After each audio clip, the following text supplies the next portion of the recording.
చాలా ఇబ్బందులు, చాలా తొందరలు, కలవరాలు కలుగుతాయి. కనుక ఆ కోప భారాన్ని మనం విడిచిపెట్టి మనము యేసు రక్తంలో మన పాపాలు కడుక్కొని మనం ఆయన ఓర్చుకున్నట్లుగా మనం కూడా ఓర్చుకొని పోవటం ద్వారా ఆమె ధన్యకరమైన ఈ సమాధి జీవితము మన జీవితాల్లో కూడా మనం కూడా ఒక దిన మన ధన్యకరమైన సమాజ జీవితాన్ని అనుభవిస్తాం. యేసు రక్తం ప్రతి పాపను కడిగి పవిత్రులుగా చేయను.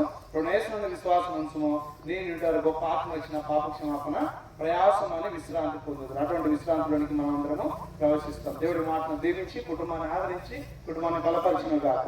దయచేసి ఎవరైనా చూడవలసి ఉంటే ఇటుగా వస్తే ఇటుగా వచ్చి ఇటుగా వెళ్ళండి. దయచేసి చూడడానికి అవకాశం ఉంటుంది.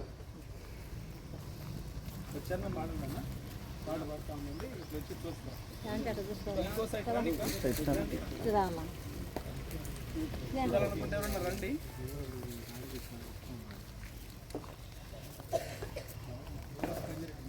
ఇప్పటి నుండి ప్రభునందు మృతులైన వారు ధన్యులు అని బైబిల్ చదివిస్తా ఉంది. మనుషులు ఒక్కసారి మృతి పొందవలెను, ఆ తర్వాత తీర్పు జరుగునని బైబిల్ చదివిస్తా ఉంది. మనలో ప్రతి వాడును తన గురించి దేవునికి లెక్క అప్పగించాలి.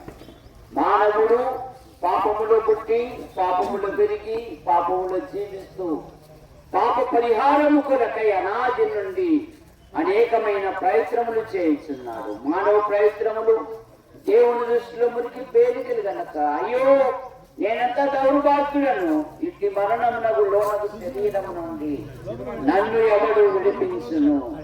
మానవుల పాపముల నుండి, దోషముల నుండి, అపరాధముల నుండి భూమి మీద ఎవరు విడిపించలేదు గనుక దేవుడే లోకమును ప్రేమించి యేసుక్రీస్తు నామములో భూలోకానికి వచ్చి సర్వ ప్రజల పాప నివారణ కొరకై ఆయన శిలువలో బలియాగమయ్యాడు.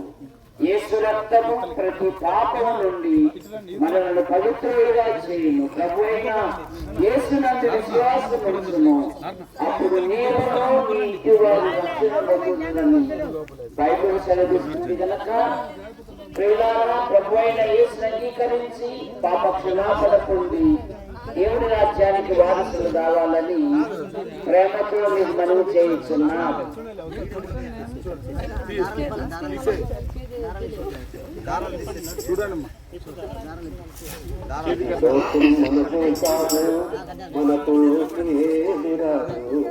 ఈ లోకం మనది కాదు, మనతో రాదు. ఇది అంతగా ఇది మనసుకు పట్టని మాట, ఇది అంతగా ఇది మనసుకు పట్టని మాట. ఈ లోకం మనది కాదు, మనతో రాదు. ఈ లోకం మనది కాదు, మనతో రాదు. మన కాలమున్నా ఒకనాడు వెళ్ళాలన్నా, మనమెంత కాలమున్నా ఒకనాడు వెళ్ళాలన్నా, ఆనాడు ఉందామన్నా మనలుండాలి ఎదురన్నా, ఆనాడు ఉందామన్నా మనలుండాలి ఎదురన్నా. మనది కాదు, మనతో రాదు. ఇది అంతా గాలి మూత, ఇది మనసుకు పట్టని మూట. అంతా గాలి మూత.